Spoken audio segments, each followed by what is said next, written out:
Beep. Take two.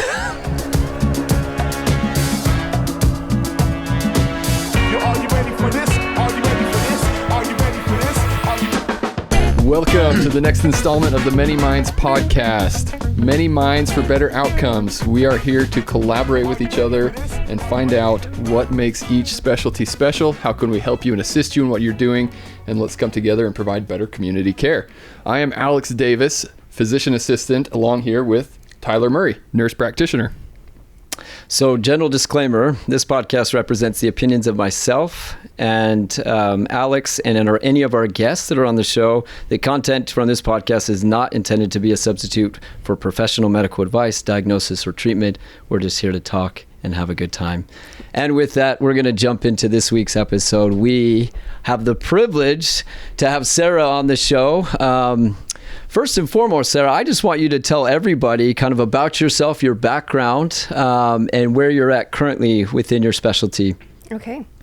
I first started as an orderly. I believe we worked together as an orderly, right? We at the did. Hospital, in the OR. So that's where we started. And I first realized I wanted to be in the OR. And then after that, I went to BYU, got my exercise science degree, which I believe you said you did as well. I did, yep. And then I wanted to do the med school route and was heading in that direction, was pre-med, very passionate about it, and ended up getting married. It kind of ruined all my plans. It derailed you. Yes, it did. And I just realized I wanted kids a lot sooner than I was planning on originally. And so I needed something that would be like a quicker route and would also be very flexible at the end after I graduated.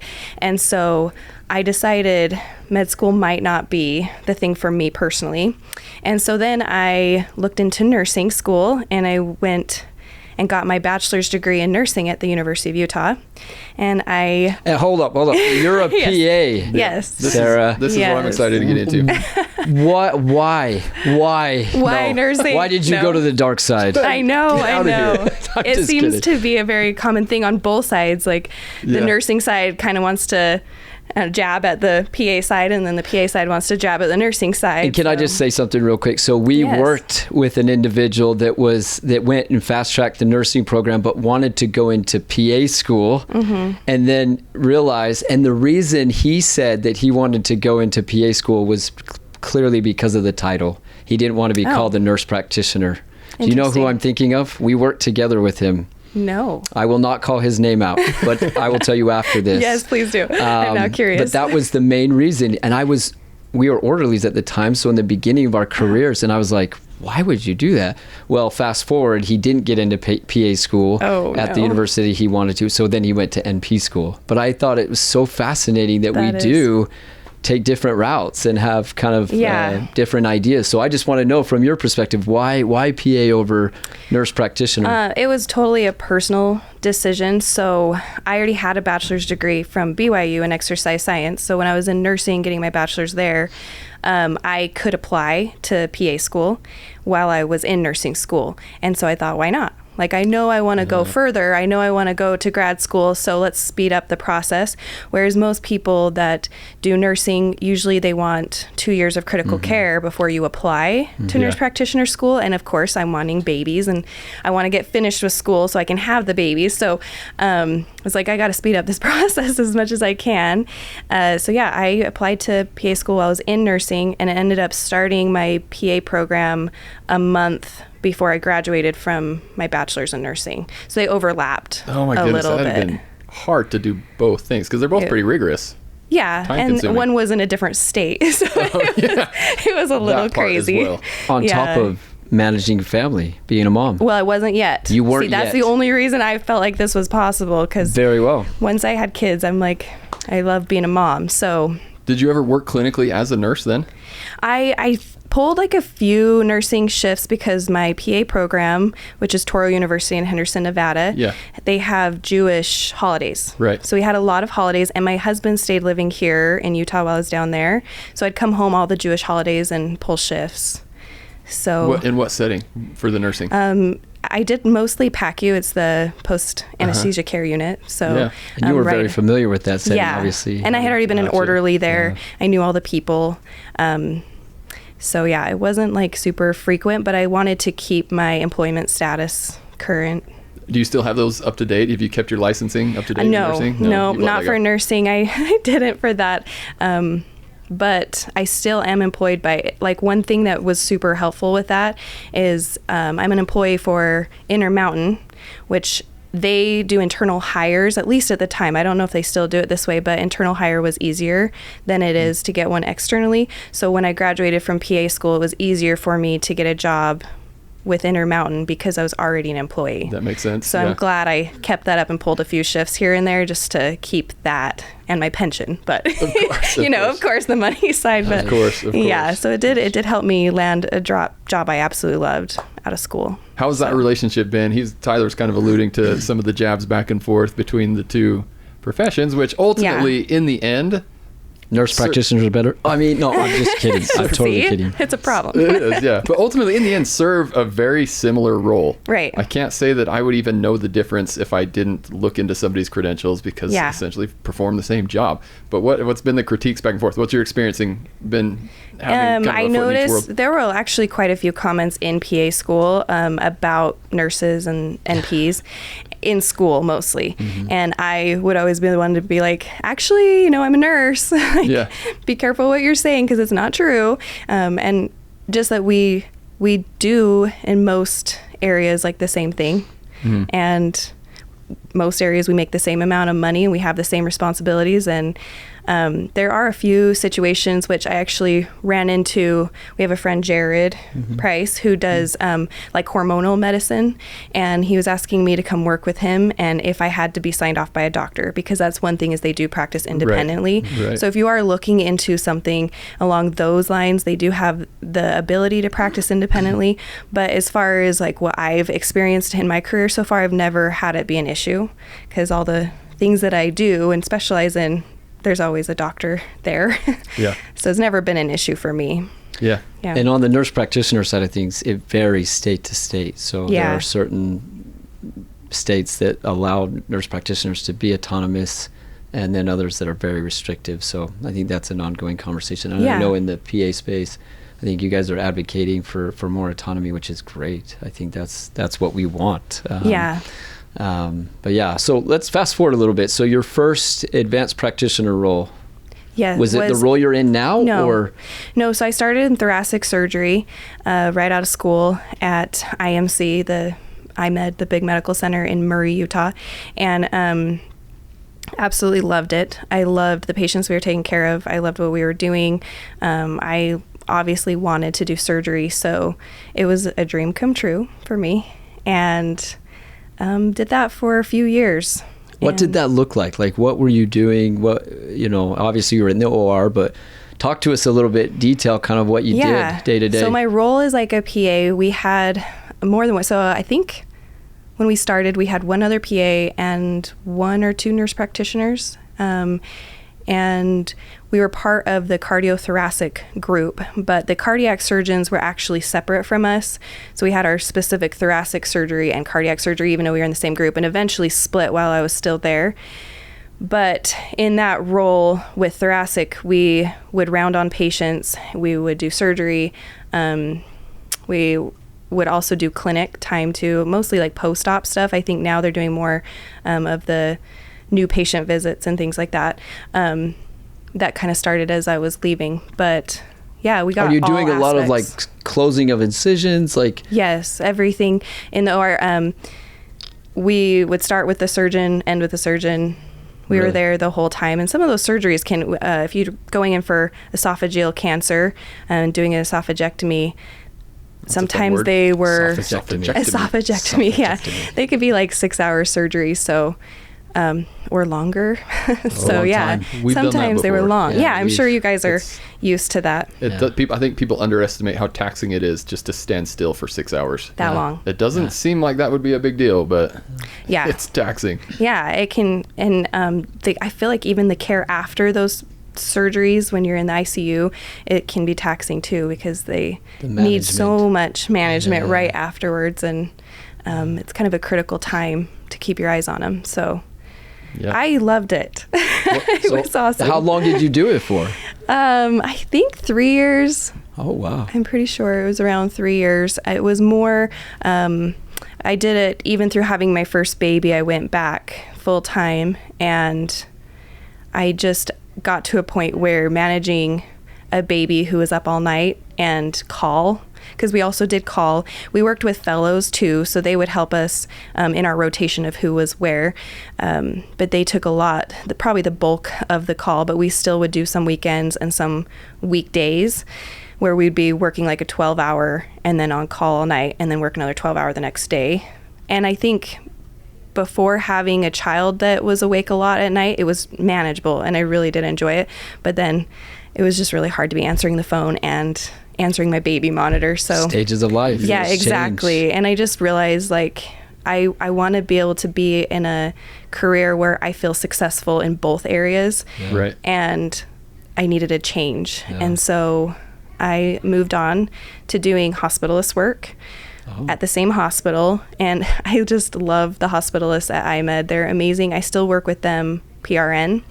But they just have such a good group up there. And I think what they do really embodies like what you guys are saying with this podcast of many minds, because they are the mind. They're the ones that are like reaching out to all of the different resources to manage people's care and provide quality care. Yeah. And if you have someone that knows who to talk to and who to reach out to or when to get palliative care involved. About anything, right? Yeah, like Absolutely. It just makes it such a better experience for patients. So I've learned so much and been so grateful for that opportunity as well. Social currency, I say it all the time, social currency is sometimes far more valuable than actual money can get you. Is who do you know, how well do you know them, and your relationship, how's your relationship with them.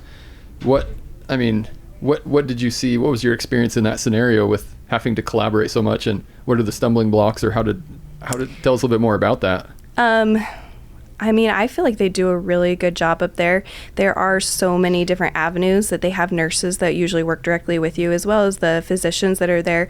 And you're all in like a big office. And if you have any questions, you have so many people to collaborate with to get answers.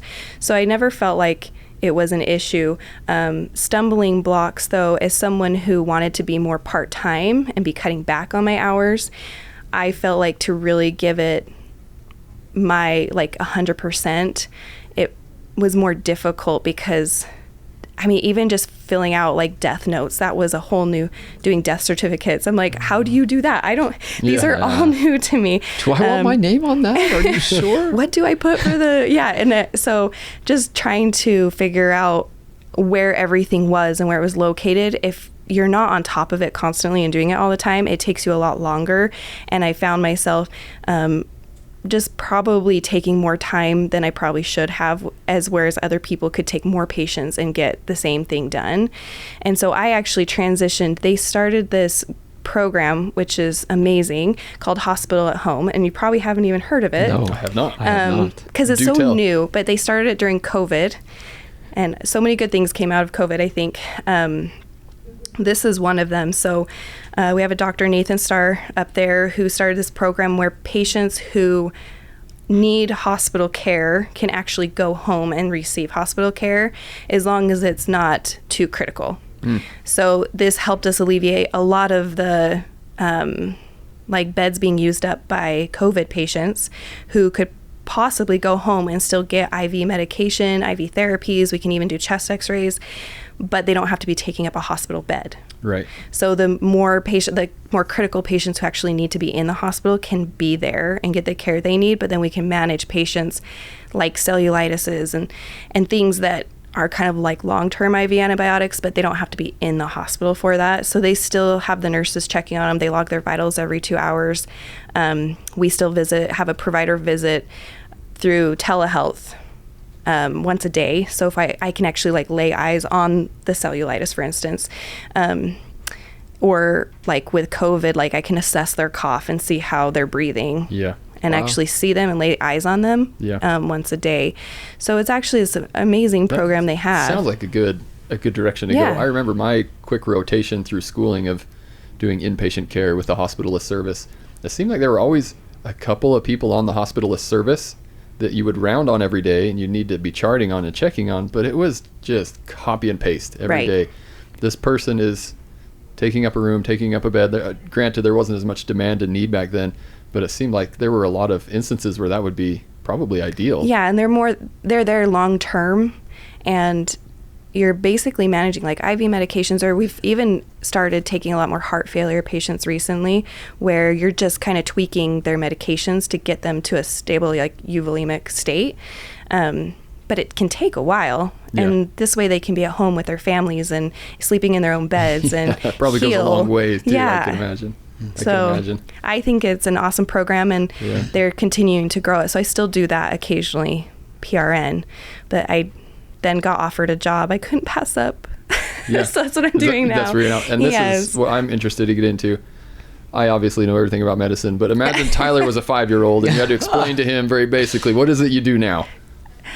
I am a unicorn. Yes. We're a 5-year-old. 5-year-olds love unicorns. I know. Rainbows and sparkles. That was perfect. Yeah. No, that's what most people, when I take students, they always say that. Like, you have a unicorn job. And I'm like, yeah, this isn't probably reality for most people. It is. It's very unique. We were talking about it earlier. And I'm so grateful. I got offered a job by Valley Women's Health, and I absolutely love all of their doctors. And I knew them prior because I've been a patient there too for a long time. And so they offered me a job to be their surgical assist. And this is for, Valley is quite large across Utah, but this is specifically for their American Fork group. Okay. And so I surgical assist for the AF group, and we work at Intermountain Hospital at American Fork and here at Mountain Point Hospital. Doing surgery. Tell us the types of surgeries you're... You got to rein it in for me a little bit. Okay. My mind's wandering. Well, I mean, still thinking 5-year-old, and I'm like, do I really want to talk about hysterectomies? Okay, wait, let's... Okay, now let's... Are we adults now? He's a 15-year-old now. Oh, well, I don't know about that either. It's probably not much better. Why are we focused on my age right Let's talk about birth control. Let's start there. No. But when we had the conversation, when you told us what you were doing, we just looked at each other and had this little bit of moment of just like, what does that entail? What does that look like? Then I got in trouble because they told me you have to be careful with the words you use because they could be twisted on you. So I'm going to be very careful with what I say going forward. But please do just tell us kind of what it looks like what surgical cyst only and only gynecologic surgery. Yeah. So what kind of things are you guys doing? We randomly did an appendectomy the other week, but I wouldn't claim that on my surgical list. Right.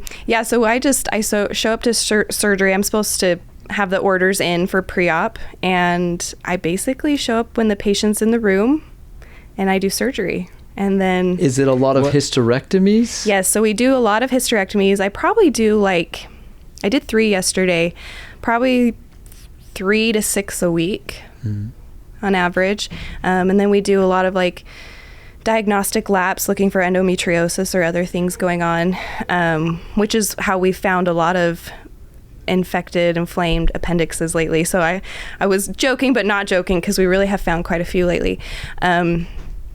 We do a lot of salpingectomies, taking out the tubes, mostly for birth control. But if someone's getting an ablation where they're having bleeding issues, but they might not qualify for a hysterectomy, we can do an ablation to help with bleeding. But you don't want to risk also getting pregnant. So a lot of times we'll do the salpingectomy at the same time. So it's just a form of birth control. Where at Holy Cross Hospital, they don't allow us to do that here. So we do most of ours at American Fork Hospital or a surgical clinic. But... Interesting. How many surgeries a week would you say you're assisting on?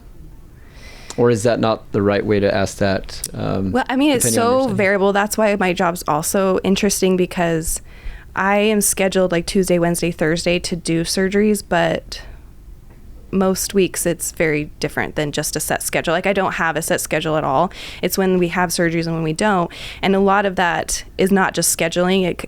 Insurances come into play, and what's been approved and what hasn't. And so I think that's another interesting side of it is I really don't. My friends will be like, can you go to lunch tomorrow? I'm like, I have no idea. And surgeries can go late. You never know till you're inside the body what you're getting yourself into. So something can take a lot longer, or it could go really quick. So What is your kind of work week like then in general? What's an average week for you as far as hours and where you're at? And Yeah, right now our consistent plan would be Tuesday, Wednesday, Thursday for 5 hours.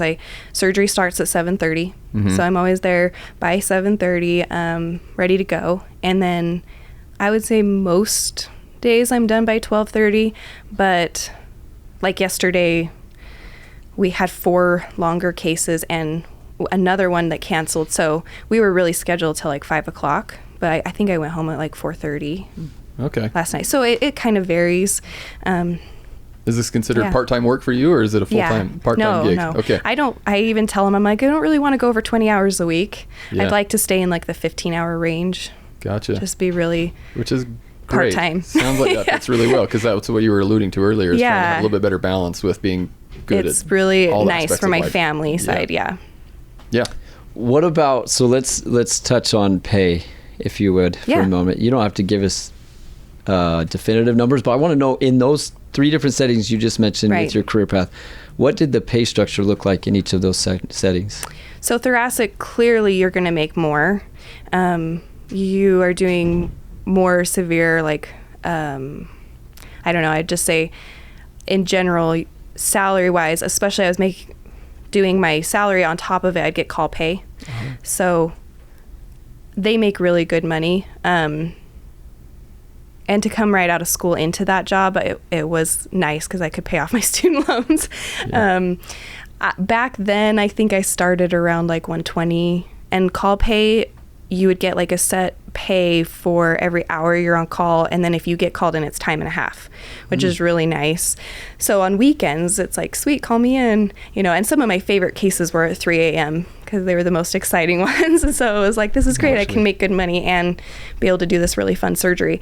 But then the hospitalist is more like set pay. It's like shift pay, which is a totally different experience because it's like, this is your shift. You'll get paid this amount to work this shift. And whether you're there 5 hours or you're there 14 hours, you get paid the same amount.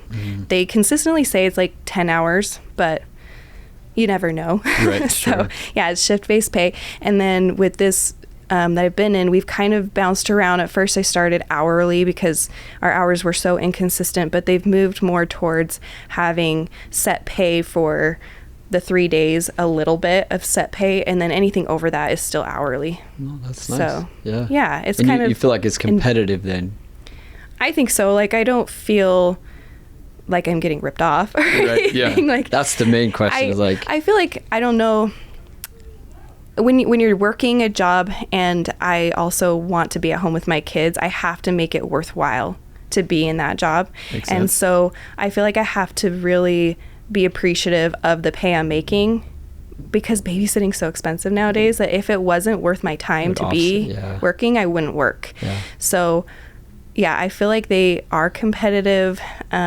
It is not a bigger organization. That's one thing I think, understanding as an APP, working for a group like Intermountain, you're going to have usually higher and better benefits and more consistent pay. When you get into like smaller companies and smaller businesses, it varies a lot more and it's probably less consistent on where you should be. I know they try to look at like averages across states and professions, but even then, even within my own, they might say, oh, you're primary care, so you should be making this amount, but I'm actually doing surgery, so then it's also a different. You're a unicorn. I'm a unicorn. So how do you pay me? I don't know. So we've been playing with the idea. You brought up a good point, because the big organizations have the benefits generally better than an independent practice or a slow growing practice. But the ceiling, I think, is a little bit higher when you work for a smaller group, especially if you start with them and you grow with them. I think there's maybe a little bit more opportunity to see growth in that light than the big machines that are going to cap you off eventually, just because they're standardizing it across. It doesn't matter if you are the unicorn. It's like they're going to put you into a space and decide from there how much you're going to get paid. So I kind of like, I think that's good for, like you said, APPs to know when they're going into it, deciding if they're going to work for a big organization or an independent practice, kind of those types of thought processes. Well, and a huge obstacle we've run into on like the reimbursement side as well as like like getting the approval is insurance, because I can say, oh, I want to make tons of money, like you need to be paying me this, but the reality is what is the insurance company actually reimbursing for what I'm doing? And in our specialty, it's not great. The reimbursement's not great, but they need an assist, and so our group has to look at the cost benefit of having a surgeon assist versus an APP assisting, and how that plays out and allows the surgeon to be seeing more patients. And so they've done a lot of like analysis that way too, because really like sometimes reimbursement isn't great for what you're doing. The cases that you guys are doing, are they typically reimbursing for an assist? Because I know in our world, it's a little bit hit and miss. There are simpler, I guess, less complex, shorter cases that insurance may not actually reimburse for any assist. Right. Other cases are longer, instrumented, more invasive, and they do compensate for having an assist. Yeah. What have you seen in your space? Yeah, it's the same thing. Like some they don't reimburse for, some they do. But even like hysterectomies, it's the reimbursement for it for the surgeon and the team doing it is not as good as the reimbursement for the hospital. So we actually don't make very much money doing surgery in the OBGYN setting. Like they'll make a lot more money doing deliveries than they will in surgery. So, but also like surgery is such a necessity. It's a primary care. Like the things we're doing are needed. So it's kind of this balance that they have to play. Well, and it's an efficiency thing, right? Health. Like when you have an assist that knows what they're doing, if your surgery is more efficient as a result of that, or the surgeon's feeling less burnt out because they have an assist, they have someone there, I think the payout's different in that regard. Yeah, if you're getting 6 or 7 cases done efficiently where you maybe would have only been able to do 3 cases on your own, then I'm sure that gets and I feel privileged that way because I have 7 surgeons I'm working with. So I actually do a lot more surgery than probably even surgeons in Utah, because you're doing all of them. I'm doing all of it for our group. So I get a lot of exposure. I have a lot of experience at this point. So I feel like I am confident at this point. They say coming out of school, like working a job for 2 years until you're really confident. Yeah. And I feel like I'm in a good place now where I can go into a tough surgery and be optimistic and not scared. Like I can feel good that I know what I'm doing. Yeah. So I think that's really important when you have an assist, and whether you're like working with them or you are the assist, to get to a place where you're confident in what you're doing and you can help, you like work together as a team in the surgery. What's your primary role as the assist? What are the main functions that you're performing during a case? Yeah, so like a hysterectomy, it depends what surgeon I'm working with because they all approach it differently. So a lot of times I'm the one placing the manipulator, and then I'll come up top, and while I'm placing the manipulator, they're placing ports and getting things set up. So we do, with just a hysterectomy, there's so many different ways to do it. You can do like an open abdominal hysterectomy, you can do vaginal. We did 3 vaginals yesterday. You can do it robotic, or what we call straight stick, which is just a laparoscopic way of doing it. And so every surgeon does it differently, and even some surgeons can do all of them, and just depends on the patient. So when you go in that day, it's just dependent on what they are doing for that patient. Gotcha. So are you retracting a lot, or are you having to like hold things out of the way? And when it comes to just a straight stick, I actually hold, like they do their side, I do my side. So I'm doing what they're doing. But the biggest, I think, one of the toughest parts of it is usually closing the cuff, and the surgeon does that, and I just assist on that part.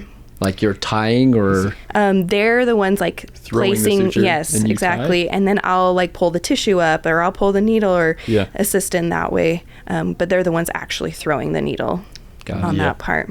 Yeah. So I know, but I feel like I'm right there working with them for most of it. Very cool. Yeah. How about in that space in the operating room, what are some trendy things? We always like to know what's up and coming, what's new and different. Every specialty kind of has their things that they're innovative and updating guidelines and regulations or new procedures and techniques.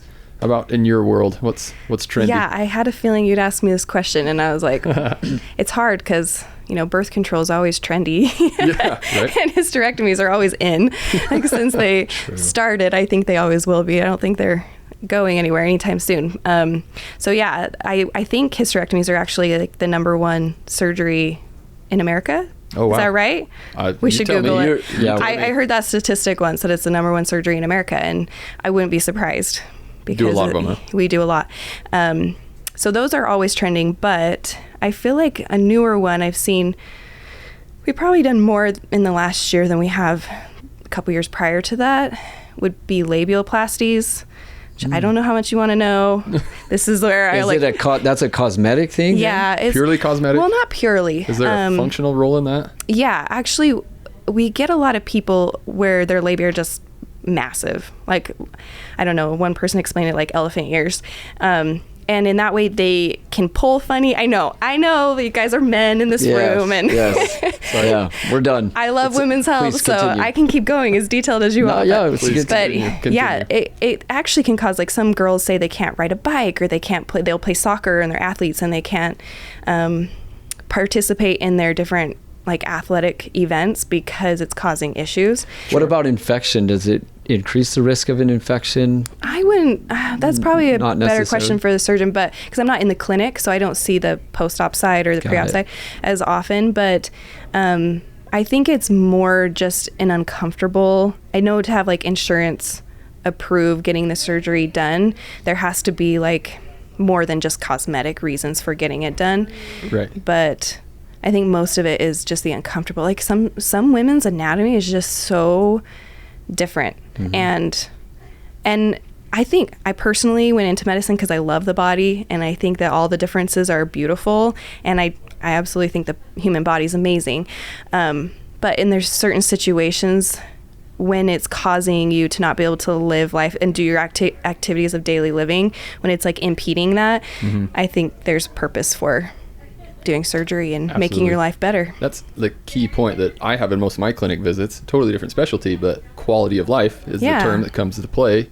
Should I do surgery or not? They ask me, what would you do? What should I do in this scenario? And ultimately, I can't put myself in your shoes. I don't know what your limitations are like. I don't know how accepting you are of your limitations.